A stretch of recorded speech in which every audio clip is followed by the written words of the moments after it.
Nada é como era. Mas este Repórter E2 mostra-te como se tenta guardar a internet portuguesa.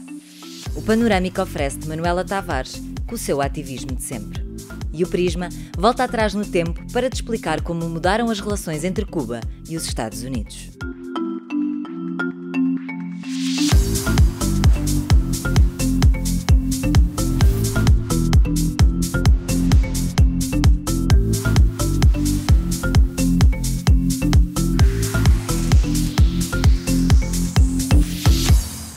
Todos os dias são publicadas milhões de páginas na web. Ao fim de um ano, 80% da informação deixa de estar disponível. Mas há uma solução, o Arquivo.pt. É um serviço público online da Fundação para a Ciência e Tecnologia. Guarda tudo o que está na internet desde 1996. O Arquivo.pt foi criado justamente para colmatar este problema da falha do acesso à memória digital, por assim dizer. Ou seja, desde a invenção da imprensa que nós baseamos a nossa sociedade em publicações impressas. O que é que acontece? Com a transformação digital, as publicações que antes eram impressas começaram a ser publicadas digitalmente. Então foi necessário criar também organizações e serviços, como é o caso do Arquivo.pt, que preservassem a informação que é nascida digital e publicada na web. O Arquivo.pt surgiu com um objetivo: guardar toda a informação que está ou que já esteve disponível na web. Só no ano passado, mais de 100 mil pessoas visitaram o arquivo. Mas o desenvolvimento e manutenção do site não é simples. Atualizar constantemente os arquivos traz muitos desafios. O maior de todos é gerir um grande número de informação. Quando se desenvolve um sistema de informação para tratar um determinado volume de informação, ele funciona bem. Mas quando este volume de informação duplica, o mesmo sistema pode já não funcionar. Portanto, nós estamos sempre a correr o risco, de alguma maneira, do nosso sistema deixar de funcionar, se pararmos de o desenvolver.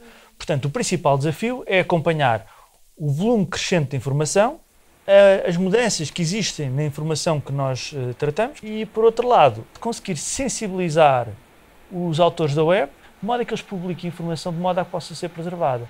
Muitas vezes as pessoas desconhecem que a informação na web tem um tempo limitado.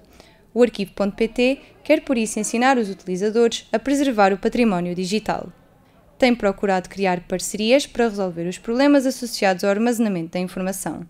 Fazemos informações aqui nas nossas instalações, mas também nos disponibilizamos para fazer estas formações nas instituições. Ou, por exemplo, no âmbito de cadeiras da faculdade ou de eventos, mantemos sempre uma estrita colaboração com entidades internacionais que também trabalham nesta área, como, por exemplo, o Internet Archive, e tentamos, de alguma forma, trabalharmos todos em conjunto para suplantar estes problemas que estão sempre a aparecer. Para garantir o funcionamento e a atualização do site, o arquivo utiliza 3 procedimentos de recolha de conteúdo. Variam consoante o tipo e a quantidade de informação. Umas são as recolhas que nós chamamos gerais. Portanto, basicamente, são recolhas que são feitas 3 em 3 meses, que incluem todo o domínio.pt e outros sites que sejam sugeridos pela comunidade. Depois temos um conjunto de cerca de 200 publicações selecionadas que são recolhidas todos os dias. E depois temos um tipo de recolhas que são feitas eventualmente, ou seja, são as recolhas especiais. Por exemplo, quando existe um evento como umas eleições, nós fazemos recolhas especiais para identificar informação relacionada com as eleições e guardarmos esta informação. O futuro do arquivo está na acessibilidade. A plataforma tem de crescer e ser útil de diferentes formas para diferentes projetos, mas sempre com o foco na investigação. Portanto, o Arquivo.pt é uma infraestrutura para investigação. O que é que quer dizer? Sendo uma infraestrutura, quer dizer que tem de dar alguns serviços, mas não vai ser possível, nós não vamos ter capacidade de resolver os problemas em específico de cada área. Portanto, nós pretendemos evoluir o Arquivo.pt criando serviços que possam ser reutilizados e que possam criar outras aplicações desenvolvidas por entidades terceiras que tirem maior partido do Arquivo.pt. A internet cresce a um ritmo acelerado com a criação de novas páginas. Agora, os arquivos estão também no digital. Basta um clique para aceder a um grande número de informação. O Arquivo.pt quer ser útil e rápido. Manuela Tavares fez a sua vida de lutas. Veio ao Panorâmica com o ativismo de sempre. Olá, seja bem-vindo ao Panorâmica. Esta semana falamos sobre feminismo. Afinal, que contornos é que os movimentos pela igualdade de direitos entre homens e mulheres estão a assumir na sociedade? Para nos falar sobre esta questão, convidamos uma investigadora que se tem dedicado ao estudo sobre as mulheres. É um caso ímpar de ativismo e reflexão teórica em Portugal. Faz parte da UMAR, a União de Mulheres Alternativa e Resposta, desde a sua fundação. Manuela Tavares é a convidada do Panorâmica de hoje. Manuela, bem-vinda. E muito obrigada pelo convite. O que é o feminismo para si? O feminismo é um movimento de pensamento e de ação que procura afirmar a igualdade na sociedade, a igualdade entre homens e mulheres, para que a sociedade possa ser mais equilibrada. Por isso eu costumo dizer que mulheres e homens só têm a ganhar com os feminismos, não é? Porque muitas vezes identifica-se os feminismos apenas como uma luta das mulheres pelos seus direitos humanos e colocam-se os homens um bocadinho de lado. Claro que há alguns homens que nós temos mesmo colocado de lado, agressores, que vitimizam as mulheres, que as assassinam, não é? Como nós sabemos, por violência doméstica. Mas nós procuramos sempre que este debate atinja homens e mulheres e que eles entendam que só têm a ganhar também com o pensamento feminista. Daí dizermos que existem homens feministas também. E desde sempre se identificou com o feminismo? Eu penso que na minha matriz de ativismo sempre lidei muito com mulheres.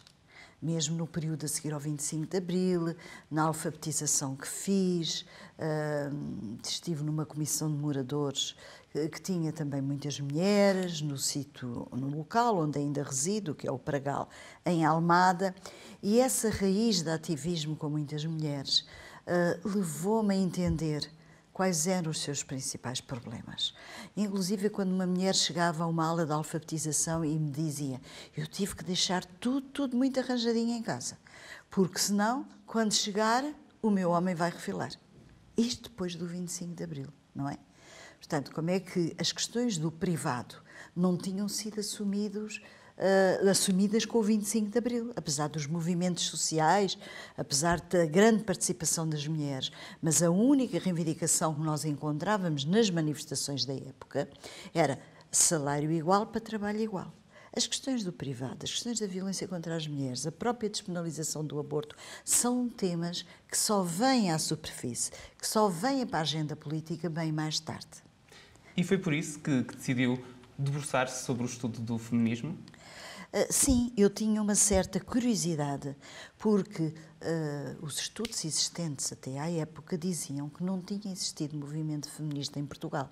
E para mim era uma contradição, porque as mulheres estavam lá, participavam, então porquê que não tinha existido movimento feminista? E foi o aprofundamento desta questão, não é, que me levou a entrar no mestrado e depois no doutoramento e vir a investigar sempre com uma grande componente de ativismo à mistura. Isso para mim era fundamental, porque o feminismo também não pode existir ação sem reflexão. E a reflexão também se tem que basear na própria ação, não é? Esta relação dialética é fundamental em qualquer movimento feminista. Mas acha que existe ainda algum certo conservadorismo ou algumas dúvidas sobre aquilo que é o feminismo? Há muitas dúvidas, não é? O feminismo sempre foi um termo mal amado, não é? Portanto, mesmo a seguir ao 25 de Abril, dizer que era feminista era considerada como uma pessoa à parte. Uma mulher que era feminista tinha que ser lésbica, mesmo à força, mesmo que não fosse, não é? E não tinha mal nenhum nesse aspecto, não é? Eu, quando vou às aulas falar sobre estas questões com os alunos e as alunas, acabo sempre por dizer: olha, eu sou feminista, mas sou casada, não sei o quê, tive uma filha, explico logo tudo, que é para não julgarem, porque o que era fundamental era retirar o feminismo do gueto, não é? Esta ideia guetizada, que é só para algumas mulheres, e não estender a toda a sociedade esta questão. E o que é que pensa das pessoas que dizem, por exemplo, muitas vezes, não sou feminista, mas defendo os direitos das mulheres? Há muitas mulheres que ainda dizem isso, mas cada vez menos. Mulheres e homens, acredito. Mulheres e homens, sim. Mas a mim o que me preocupa mais são as mulheres que dizem isso, porque essas ainda têm alguns estereótipos em torno do termo feminismo, não é? Que as feministas eram as que queimavam sutiãs, etc, etc. Portanto, nos Estados Unidos é provável que algumas tenham queimado sutiãs e não venham mal ao mundo por esse facto. tudo tem uma justificação, tudo tem um enquadramento histórico e social. Mas o certo é que esse estereótipo de algo guetizado, eu não me quero colar àquela palavra, porque se me colar não sou bem vista, isso ainda existe. Mas menos do que há uns anos atrás, e isso houve avanços. Deu o exemplo dos Estados Unidos, não é? Sim. Mas muito recentemente nós temos assistido a vários casos, sobretudo relacionados com escândalos de abusos sexuais, muito recentemente sobre as figuras de Hollywood. De que forma é que o contexto internacional tem contribuído para alterar a posição da mulher na sociedade? Esse movimento Me Too foi um bocado criticado por partir de figuras dominantes, estrelas de Hollywood e tal. Eu não o critico, porque é uma forma de chamar a atenção. Porque quando alguém começa a falar de um assunto, há outras mulheres que, não sendo as estrelas de Hollywood, mas que sofrem essas situações, ganham maior confiança para poder falar e para poder denunciar, o que é sempre muito difícil. Mas a contaminação, diremos, dos movimentos internacionais dentro de cada país é uma questão extremamente importante. A solidariedade feminista internacional sempre fez parte das lutas feministas desde o início do século XX, claro. Já estamos no século XXI. E acredita aqui que os meios de comunicação social podem, de alguma forma, assumir uma função também para mudar um pouco a imagem e a posição da mulher na sociedade? Tem essa função? Eu acho que é fundamental, não é? Não é por acaso que nós muitas vezes dizemos é preciso que novos jornalistas, homens e mulheres, possam assumir uma postura diferente perante estas questões na comunicação social. Porque muitas vezes na comunicação social só quem é que aparece? Quando há notícias da morte de uma mulher, não é? Quando aparecem algumas mulheres mais destacadas pela sua beleza, que enfim, são extremamente atrativas, não é? Nesse aspecto. E podem ter imensas competências, mas é assim que as veem daquela forma, não é? Mas porquê é que o papel da mulher é retratado dessa forma, sempre como um papel doméstico e sempre abaixo do homem? Porquê é que isso acontece? Há justificação?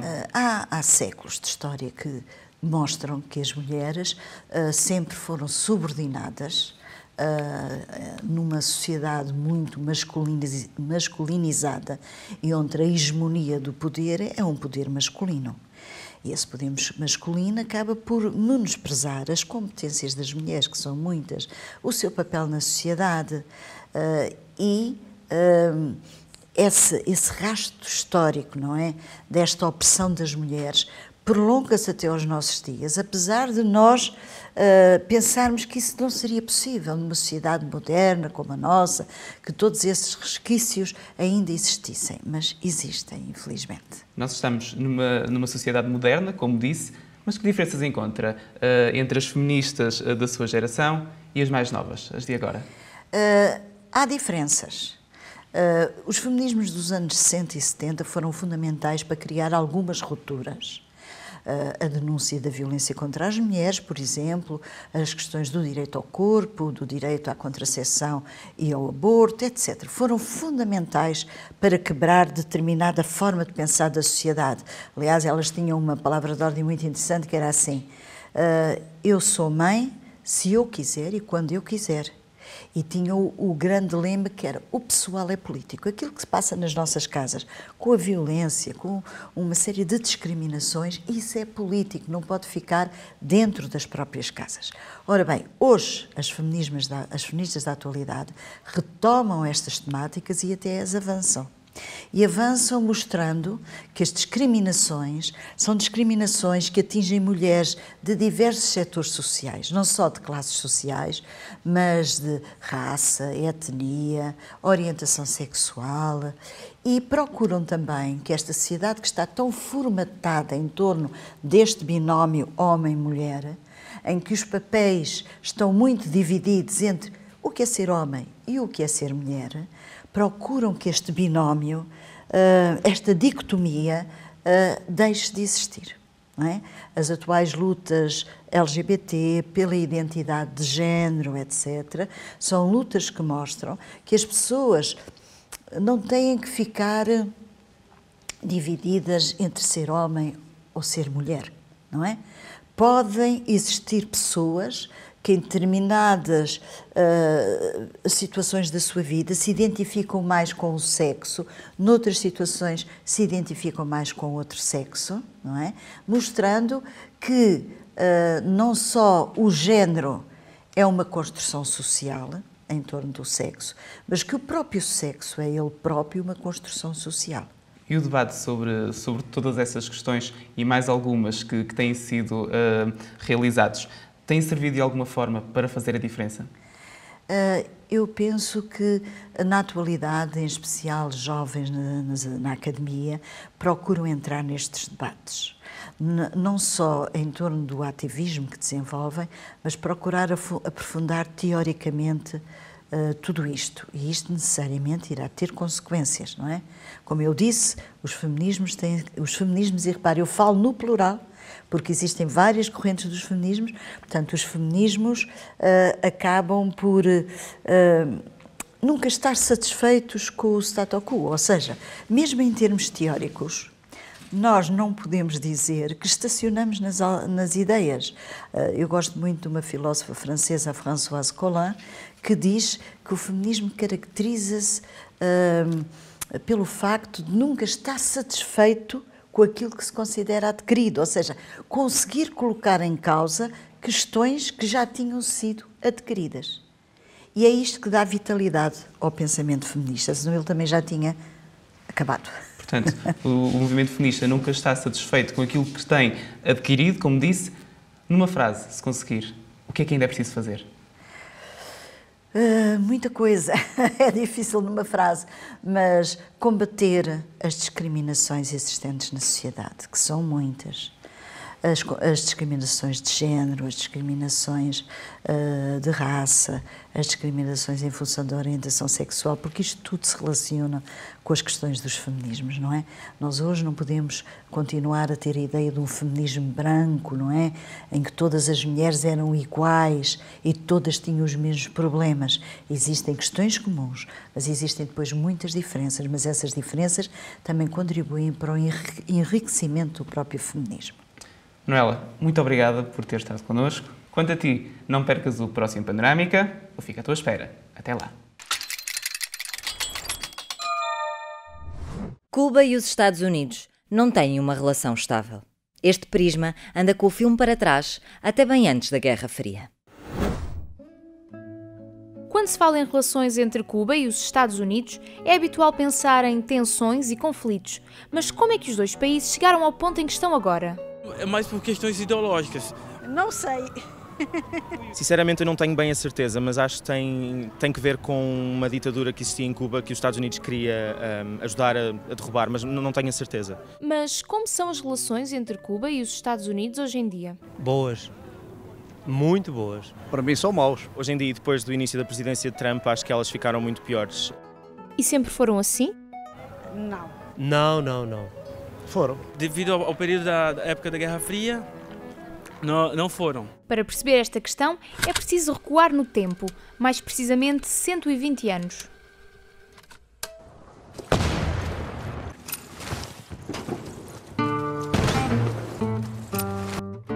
No final do século XIX, Cuba era um território espanhol. Em 1898, os Estados Unidos entraram em guerra com Espanha, depois de incidentes políticos e militares. Em Cuba, apoiaram as forças revolucionárias. Os espanhóis saíram derrotados e o preço a pagar foi ceder Cuba aos americanos. Cuba era independente, mas os Estados Unidos intervinham regularmente nos assuntos de Estado cubanos. O peso dos americanos consolidou-se em tratados e chegou a ser tal que tiveram mão na chegada ao poder do presidente e ditador Fulgêncio Batista.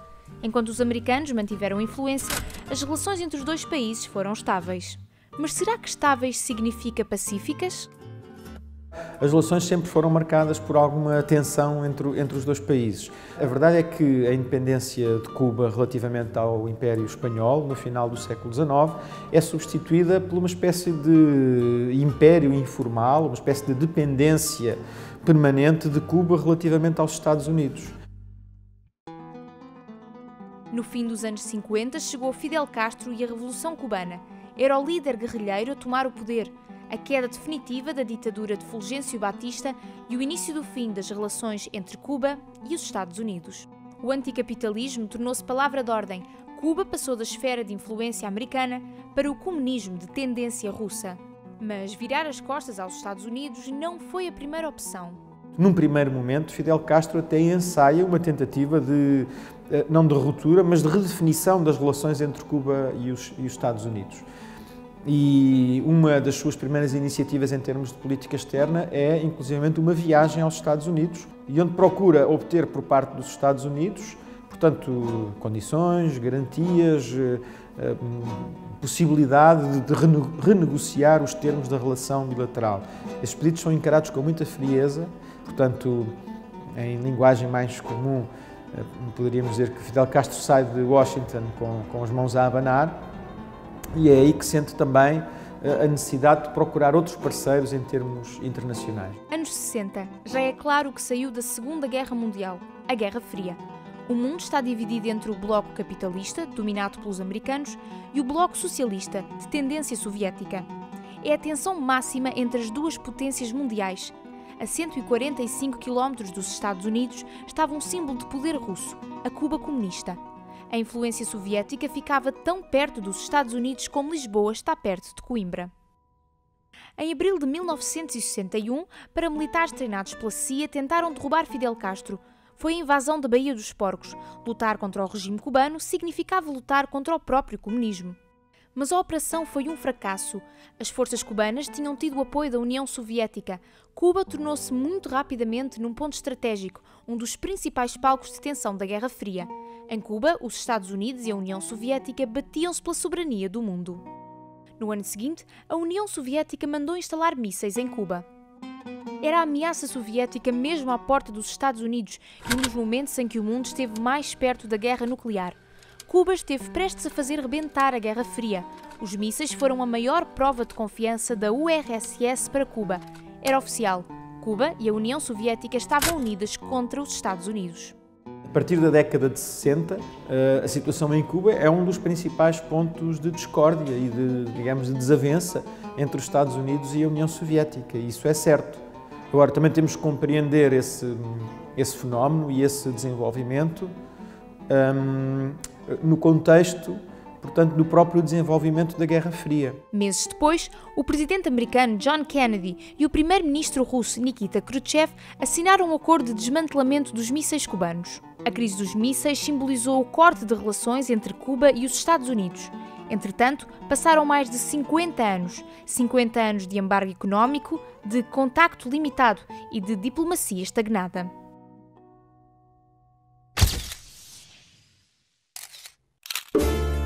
Estamos em 2014. A Guerra Fria terminou há mais de 20 anos. O fim do conflito foi também o fim da União Soviética.